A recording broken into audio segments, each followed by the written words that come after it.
हिंदुस्तान में बेरोजगारी का स्तर 45 वर्षों में सबसे ज्यादा हो गया। मान्यवर, 45 वर्षों में सबसे ज्यादा बेरोजगारी का स्तर हो गया।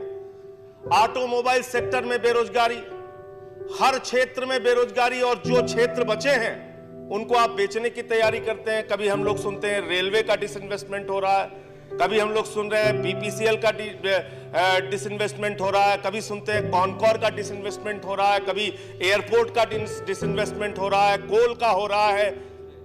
सब कुछ बेचने के ऊपर आप लगे हुए हैं। 21 पीएसयू जिसका जिक्र अभी राकेश कर रहे थे, उसको आप बेचने पे लगे हुए हैं।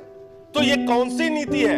आप कह रहे हैं हम 60,000 करोड़ की आमदनी करेंगे अपने ही सार्वजनिक क्षेत्र के उपक्रमों को बेचकर, अपनी ही सरकारी कंपनियों को बेचकर आप 60,000 करोड़ रुपए पैदा करना चाहते हैं। इससे क्या फायदा आपको होने जा रहा है? जो मुनाफे की कंपनियां उसको आप बेच रहे हैं। कॉनकॉर एक कंपनी है माननीय रेलवे की सब्सिडरी कंपनी, उसको आप बेचने की तैयारी कर रहे हैं। 30% उसका शेयर आप बेचने जा रहे हैं। जो कंपनी 1600 करोड़ रुपए का मुनाफा दे चुकी है आपको पिछले साल, उस कंपनी को आप 30% उसका शेयर बेचने की तैयारी कर रहे हैं।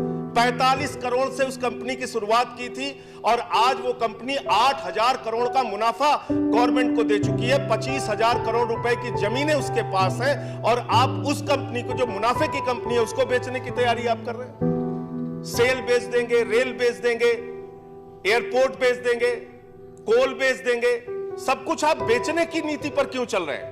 यह एक बहुत दुर्भाग्यपूर्ण पक्ष है जिसकी ओर सरकार को ध्यान देना चाहिए।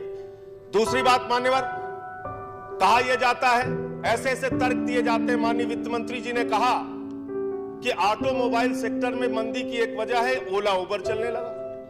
तो ट्रक की बिक्री में कमी क्यों आई? क्या ट्रक के सामान ओला उबर से ढोए जा रहे हैं? बाइक्स की बिक्री में कमी क्यों आई?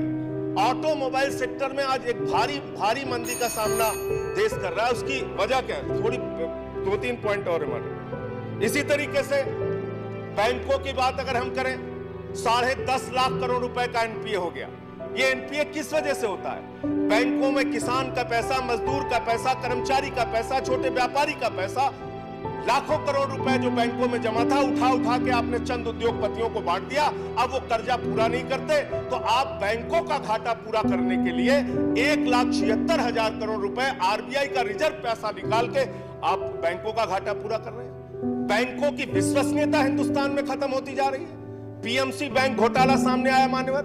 आज पीएमसी में जो हजारों उपभोक्ता, लाखों उपभोक्ता जिन्होंने अपना पैसा जमा किया था, आज वो दर-दर की ठोकरें खाने के लिए मजबूर है, आत्महत्या करने के लिए मजबूर है। कौन जिम्मेदार है इसके लिए? इस आर्थिक मंदी के लिए और बैंकों की बर्बादी के लिए जिम्मेदार कौन है? कौन सी नीतियां हैं जो इस देश को पीछे धकेलती जा रही है? और मान्यवर, दूसरी बात मैं सिर्फ इतना कहना चाहता हूं कि आप चंद उद्योगपतियों को फायदा पहुंचाने की अपनी नीति को बदलिए। इस देश को सिर्फ अडानी और अंबानी के भरोसे आप मत चलाइए। उनके मुनाफे हजारों % बढ़ते जा रहे हैं, उनकी आमदनी, उनकी कंपनी लगातार बढ़ती जा रही है, लेकिन जो छोटे व्यापारी हैं, मझोले व्यापारी हैं, जो सरकारी कंपनियां छोटी छोटी हैं, उनको आप तबाह और बर्बाद करते जा रहे हैं, वो बंद होती जा रही हैं। रुपए की बात अंत में कह के अपनी बात को खत्म करूंगा। प्रधानमंत्री जी कहते हैं रुपया जब गिरता है तो देश का मयार गिरता है। माननीय, मैं इस बात से सहमत हूं। डॉलर आज ऊपर जा रहा है, रुपया नीचे जाता जा रहा है। उसके लिए आप कांग्रेस पार्टी या दूसरी पार्टियों को दोष देते हैं। मैं आपसे कहना चाहता हूं, तू इधर उधर की ना बात कर, ये बता कि कारवां क्यों लुटा। मुझे रहजनों से गिला नहीं, तेरी रहबरी पर सवाल है। इन्हीं शब्दों के साथ अपनी बात को